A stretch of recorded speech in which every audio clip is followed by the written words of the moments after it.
예수께서 제자를 삼고 세례를 베푸시는 것이 요한보다 많다 하는 말을 바리새인들이 들은 줄을 주께서 아신지라.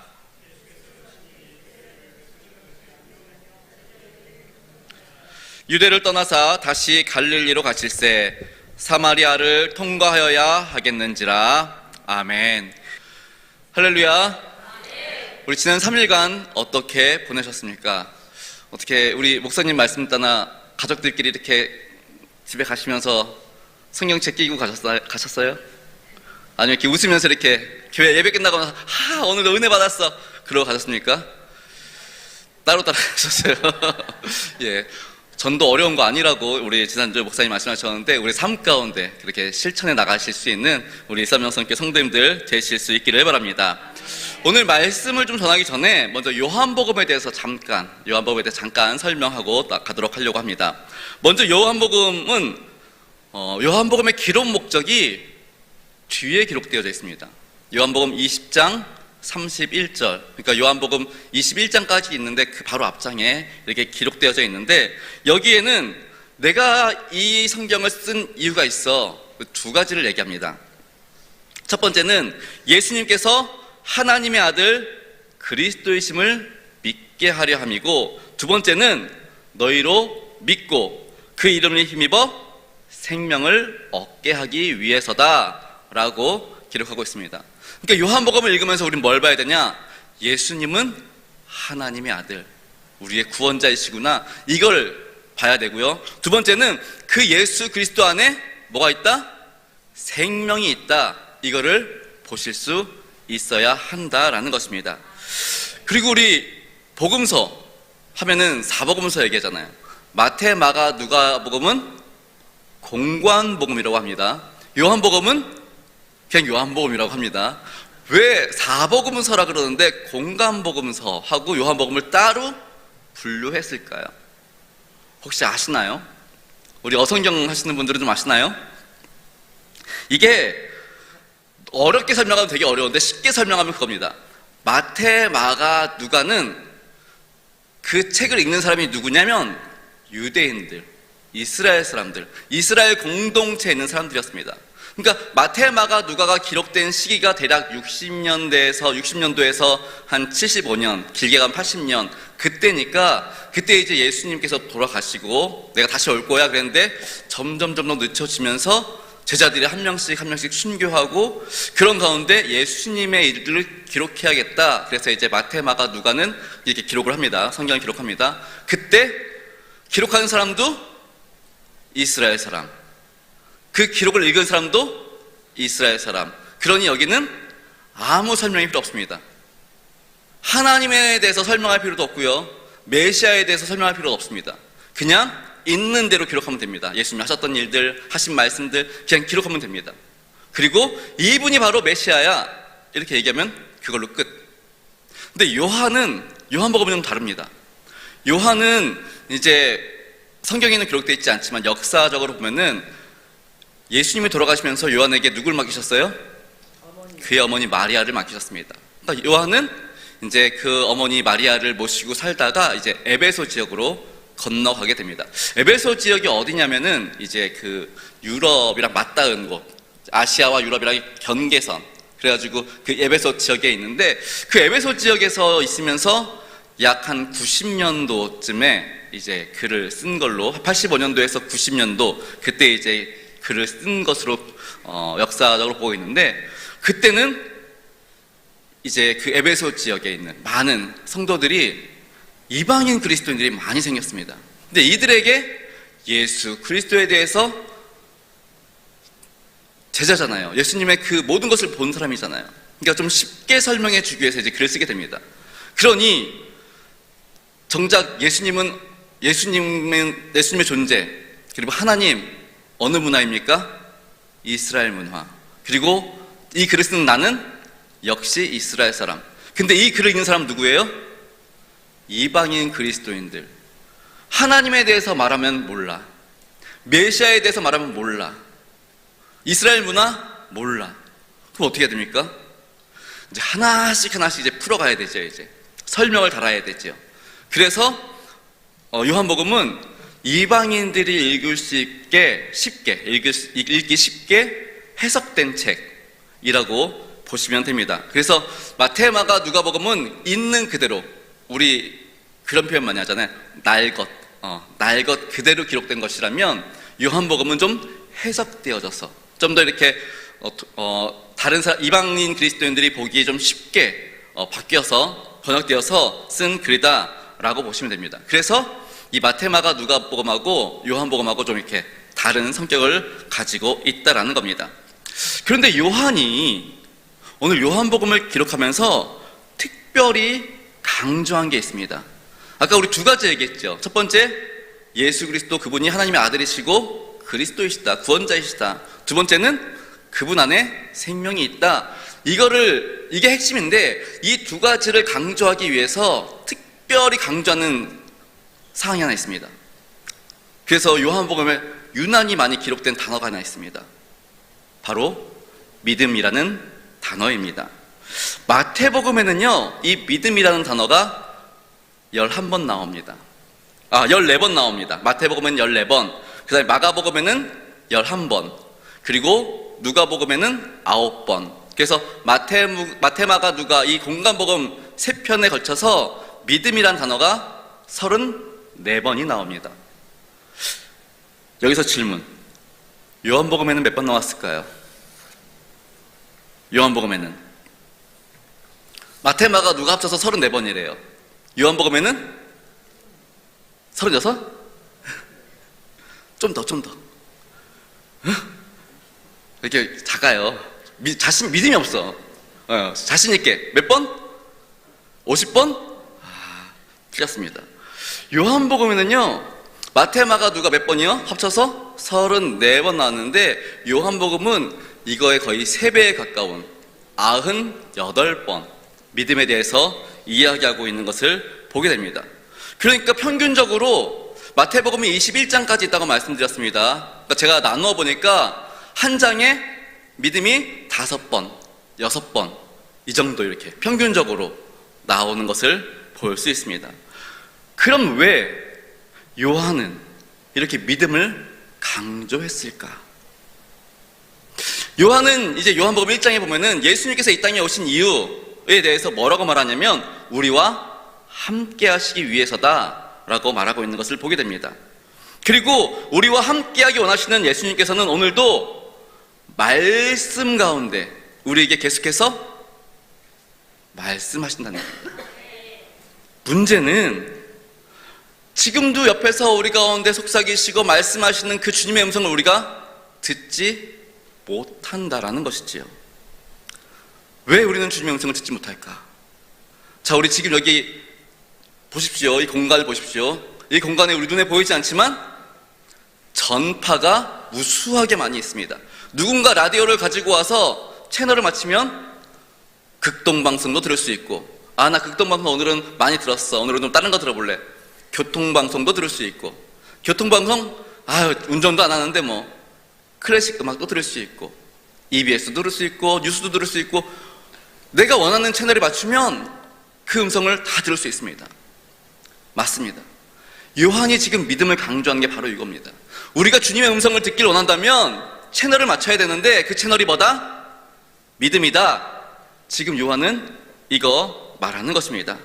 그래서 우리가 믿음을 가질 때, 믿음으로 행동할 때 우리는 주님의 음성을 들을 수 있다라고 말하고 있는 것입니다. 또 재미있는 거 하나.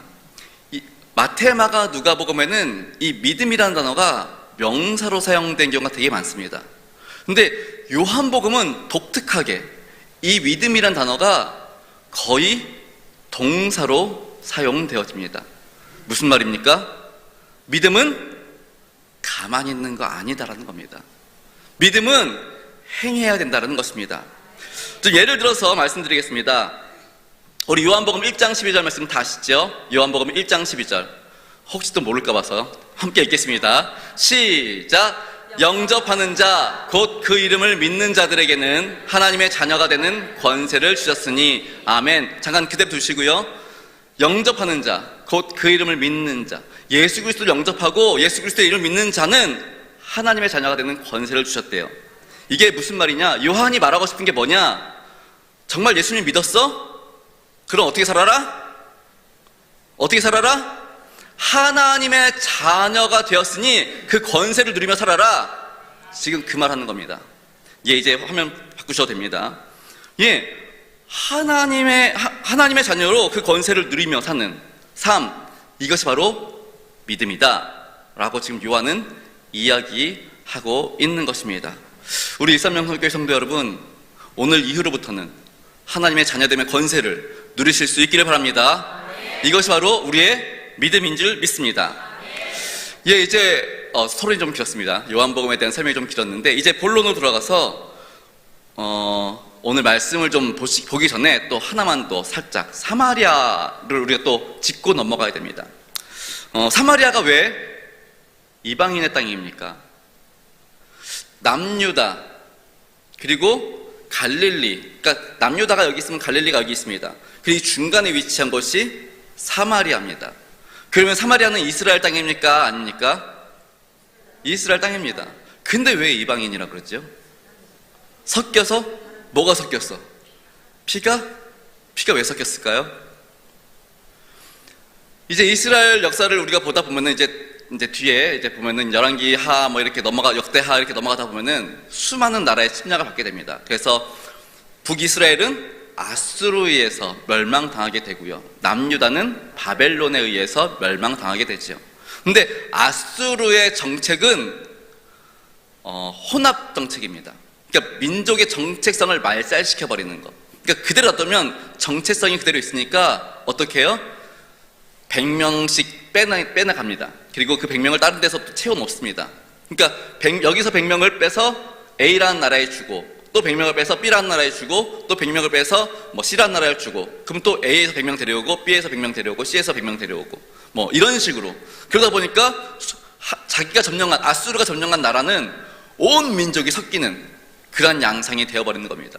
근데 이게 1, 2년 정도 지나고 나서 해결되면은 상관이 없겠지만, 이게 50년이 지나고 60년이 지나면은 이제 서로 이제 살아야 되니까 대화도 해야 되겠고 물건도 팔아야 되겠고 서로 하다 보니 사람이 나쁘지 않아. 그러다 보니 또 이제 친해지고 그래도 사돈관계 되고 이제 그렇게 되는 거죠. 그러다 보니까 자연스럽게 섞이게 된 겁니다. 이제 사마리아가 옛날 이제 북이스라엘 수도였기 때문에 많은 귀족들이 있었기 때문에 특별히 이제 사마리아가 더 심했던 것을 보게 됩니다. 그에 비해서 바벨론은 아수르가 한 걸 앞에서 봤으니 저렇게 하면 안 되겠구나. 그래서 민족의 정체성을 그대로 유지시켜 주되 뭐만 잘해라? 세금만 잘 내라. 그렇게 정책을 했다고 합니다. 어쨌든 이러한 일들을 겪은 다음에 이제 남유다의 이제 포로들이 70년 만에 이제 다시 돌아오게 됩니다. 그리고 포로 생활을 마치고 성전도 파괴되고 엉망이었던 그 도시를 재건하기 위해서 이제 성전을 건축하려고 합니다. 당연히 예루살렘과 인접해 있는 바로 그 위에 있는 사마리아 사람들이 와서 돕겠다, 우리도 돕겠다 그러고 오지요. 우리 같으면 좋아, 그래 같이 하자 그럴 수도 있을 텐데 이 남유다 사람들이 어떻게 합니까? 너희들은 민족의 피를 더럽혔어. 너희들이 성전을 지으면 성전도 더러워져. 돕지 마. 가. 그렇게 내쫓아 버립니다. 그러니까 북이스라엘 사람들, 그러니까 이제 사마리아 사람들은 북이스라엘 세겜에 위치한 그리심산에 이제 자신들만의 성전을 따로 짓게 되지요. 그러니까 또 남유다 사람들이 뭐라 그래요? 아니, 하나님의 성전은 원래 예루살렘에 있어야 되는데 너희들이 감히 그리심산에다 또 성전을 지어? 이거는 하나님을 모욕하는 거야. 그러면서 아예 상종도 안 하게 됩니다. 그렇게 사마리아와 유대 사람들의 갈등이 점점 깊어지게 되지요. 훗날 유대에 사는 사람들은 사마리아로 지나가지도 않았을 뿐만 아니라 사마리아 사람에게서 떡을 얻어먹는 것은 하나님이 금지한 돼지고기를 먹는 것과 같다라고 여길 정도로 그렇게 경멸하게 됩니다. 실제로 사마리아 동네를 통과한 사람, 급한 일이 있어서 사마리아 동네를 통과한 사람을 이방인 취급할 정도로 그렇게 사마리아 동네 자체를 이방인 시했습니다. 신약시대 당시에는 사마리아를 피해서 갈릴리로, 또 예루살렘에서 갈릴리로 가려면은 2배, 3배 되는 거리를 삥 돌아서 이렇게 갈 정도로 사마리아를 피해 다녔다라고 합니다. 이처럼 예수님 당시 유대와 사마리아는 아주 적대시하며 그쪽을 향해서는 지나가지도 않았을 뿐만 아니라 사마리아 사람을 다른 외국에서 만났을지라도 아는 척도 안 하고 피할 정도로 그렇게 서로 대립하고 있었습니다. 이런 상황에서 오늘 본문 4절에 보시면 예수님께서는 제자들에게 사마리아를 통과해야겠다라고 말씀하시는 것을 보게 됩니다. 이 본문을요, 헬라어 원어 성경을 보면은 사마리아를 반드시 통과해야겠다, 꼭 통과해야만 한다, 이런 뉘앙스를 가지고 있는 것을 보게 됩니다. 예수님께서는 왜 사마리아를 꼭 통과해야만 했을까요? 왜 예수님께서는 반드시 사마리아로 들어가셔야만 했을까요? 요한복음을 읽다 보면은 오늘 이제 요한복음 4장을 시작해서 4장 끝까지 계속해서 이제 수가성의 여인부터 시작해가지고 사마리아 성에 있었던 이야기가 쭉 나옵니다. 근데 이 이야기가 시작되는 시점부터 해서 그 끝까지 아무리 읽어봐도 예수님께서는 사마리아 성에 들어갈 급한 일이 없습니다. 지금 갈릴리에서 예루살렘 가는데 급해가지고 시간이 촉박해서 급히 가야 돼서 그 길을 통과해야 되는 이유도 없고, 아니면 누가 아픈 사람이 있어가지고 그 사람을 고치기 위해서 빨리 가야 되는 이유도 없습니다. 그럼 왜 예수님은 아무런 바쁜 일도 없으신데 왜 사마리아 그 동네를 그렇게 이방시하고 적대시하고 더럽게 여기고 그런 땅을 꼭 통과해야만 했을까요? 그게 오늘 4장에 이제 쭉 보면 나옵니다. 우리가 원래는 4장 전체를 읽고 좀 봐야 되는데 4장 전체가 54절이나 돼가지고 나머지 부분들은 우리 댁에서 한번 이렇게 쭉 읽어보실 수 있길 바랍니다. 예수님께서는 사마리아 동네를 꼭 통과해야만 했던 이유, 바로 만날 사람이 있었기 때문입니다. 만나서 구원시켜야 될 한 영혼이 있었기 때문이라는 것입니다. 그 사람이 누구입니까? 바로 수가성의 사마리아 여인입니다. 목마른 인생으로 고통당하며 많은 사람들에게 손가락질 당하고 그의 아픔과 슬픔을 그 누구도 알아주지 않았기에 홀로 눈물 흘리며 아파했던 여인, 그 여인을 만나기 위해서 예수님께서는 사마리아를 꼭 통과해야만 했던 것입니다. 사랑하는 성도 여러분, 예수님은 어떤 분이십니까? 빌립보서 2장에 보면은 그는 근본 하나님의 본체이시다라고 말씀하고 있습니다. 하나님이신 그분이 잃어버린 한 마리의 양을 찾아 이 땅에 오신 것입니다. 그리고 수많은 사람들의 손가락질과 욕을 들으면서도 한 생명도 포기하지 않으셨던 분이십니다. 고통 중에 있는 사람들을 고쳐주시고 아픔과 슬픔 가운데 있는 사람들을 위로해 주셨으며 억울한 일을 당한 사람들을 위해서 변론해 주셨던 분, 그분이 바로 예수님이십니다. 이처럼 예수님은 하나님의 본체이신 분이시지만 우리를 구원해 주시기 위해, 우리의 친구가 되어 주시기 위해 이 땅에 오셨습니다. 한 사람을 만나기 위해 사마리아 성으로 들어가신 예수님, 모든 사람들에게 따돌림을 당해 외롭고 쓸쓸한 인생, 세상에서 말하는 가장 밑바닥 인생들을 만나기 위해 이 땅에 오신 것처럼 지금 한 여인을 찾아서, 한 죽어가는 영혼을 찾아서 지금 사마리아 성으로 들어가시는 것입니다. 우리가 죄인임을 아시면서도 모든 것을 용납하시고 용서해 주셨던 예수님, 그 예수님은 사마리아 여인의 남편 5, 아니 지금 있는 남자도 남편이 아닌 것을 보시고 나무라지 않으시는 모습을 볼 수 있습니다. 무엇보다 그 괴로움, 그 아픔, 그 목마른 인생 해결해 주신 분이 바로 예수님이시라는 것입니다. 사랑하는 성도 여러분, 예수님은 오늘도 길을 잃고 헤매는 양을 두루 찾고 계십니다. 길을 헤매다가 지친 영혼의 어깨를 다독여 주시며 외로움에 지친 인생들에게 다가가 당신의 품으로 안아주십니다. 슬픔의 눈물을 닦아주시며 함께 하시기 위해 오늘도 하늘 영광 다 내려놓으시고 이 땅에 인생으로 오신 분, 그분이 바로 우리가 믿는 예수님인 줄 믿으실 수 있기를 바랍니다. 예수님을 만난 사마리아 여인, 이 여인은 마침내 자신의 목마름이 해결되어졌습니다. 이제 4장 뒤에 가면은 이 목마름이 해결된 여인 어떻게 합니까? 목마름이 해결됐습니다. 이 기쁜 소식을 온 세상 마을로 들어갑니다. 아니, 그동안 사람들을 피해서 정말 사람들의 얼굴 보는 거, 말 섞는 것도 싫어가지고 정오에 나와서 물떡 마시던 이 여인이 자신의 그 목마름이 해결되자마자 자신이 피했던 그 사람들 속으로 들어갑니다. 그리고 나서 어떻게 해요? 예수님을 간증합니다. 내가 만난 예수님, 지금 나를 찾아오신 예수님, 그 예수님을 선전합니다.